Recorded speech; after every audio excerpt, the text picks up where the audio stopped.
یہ ماہ سفر 4 ہجری کا واقعہ ہے کہ کفار نے ایک سازش کے تحت 7 افراد کو حضور علیہ الصلوۃ والسلام کے پاس بھیجا۔ وہ آ کر کہنے لگے، یا رسول اللہ صلی اللہ علیہ وآلہ وسلم، ہم مسلمان ہو گئے ہیں اور ہماری قوم کی ایک جماعت بھی اسلام میں داخل ہو گئی ہے۔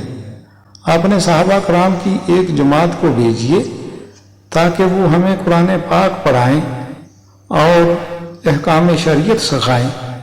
چنانچہ حضور صلی اللہ علیہ وآلہ وسلم نے 10 صحابہ کرام کو منتخب فرما کر ان 7 آدمیوں کے ساتھ روانہ کر دیا اور یہ تمام چل دیے۔ ان منافقوں میں سے ایک جدا ہو کر سفیان بن خالد ملعون کے پاس چلا گیا اور اسے خبر دی کہ ہم دھوکے سے صحابہ کرام رضی اللہ تعالی عنہ کو لے آئے ہیں۔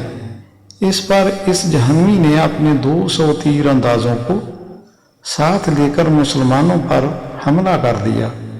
صحابہ کرام رضی اللہ تعالی عنہ نے ڈٹ کر مقابلہ کیا۔ مسلمانوں نے جب اپنے آپ کو کفار کے درمیان محصور پایا تو فوری طور پر جرأت کرتے ہوئے ایک نزدیکی پہاڑی پر چڑھ گئے اور بدستور مقابلہ جاری رکھا۔ کفار نے ان 10 مسلمانوں کو آسانی سے گرفتار کرنا دشوار سمجھا تو دھوکے سے کام لیتے ہوئے کہا، ہم تو تمہیں صرف آزما رہے تھے، اگر مکہ والوں نے مقابلہ کیا تو تم ان کے مقابلہ میں ٹھہر سکو گے یا نہیں؟ مسلمانوں نے ان کی اس بات کا اعتبار نہ کیا اور مقابلے سے دستبردار نہ ہوئے۔ صحابہ کرام رضی اللہ تعالی عنہ میں سے 7 حضرات کفار کے ساتھ مقابلہ کرتے ہوئے شہید ہو گئے۔ حضرت خبیب بن عدی، حضرت عبداللہ بن طارق اور حضرت زید بن الاسنا رضی اللہ تعالی عنہ کو کفار امن کا وعدہ کر کے پہاڑ سے نیچے لے آئے، لیکن عہد شکنی کرتے ہوئے ان کے ہاتھوں کو ان کی کمانوں کے چلے سے باندھ دیا۔ حضرت عبداللہ بن طارق رضی اللہ تعالی عنہ نے جب ان کی غداری دیکھی تو کسی طرح اپنے ہاتھوں کو آزاد کر لیا اور کفار پر حملہ آور ہو گئے، لیکن کافروں نے ان کو شہید کر دیا۔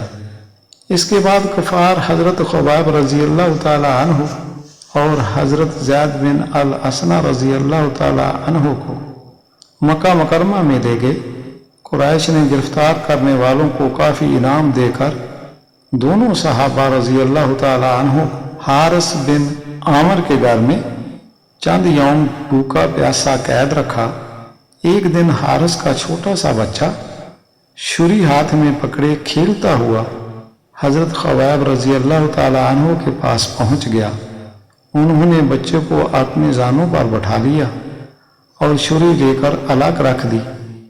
بچے کی ماں نے جب دیکھا کہ بچہ قیدی کے پاس پہنچ گیا ہے اور تیز چھری بھی وہیں موجود ہے تو وہ بے اختیار چیخ مار کر رونے لگی۔ حضرت خبیب رضی اللہ تعالی عنہ نے فرمایا، میں تمہارے بچے کو ہرگز قتل نہیں کروں گا، تم مطمئن رہو۔ چند دنوں کے بعد حضرت زید رضی اللہ تعالی عنہ کو صفوان بن امیہ نے لے لیا اور اپنے باپ کے خون کے بدلے میں، جو کہ بدر میں مارا گیا تھا، اپنے غلام نستاس کے سپرد کر دیا کہ حدود حرم سے باہر لے جا کر قتل کر دے۔ وہ حضرت زید رضی اللہ تعالی عنہ کو باہر لے گیا۔ قریش اور اہل مکہ اس قتل کا تماشا دیکھنے کے لیے گروہ در گروہ آ کر جمع ہو گئے۔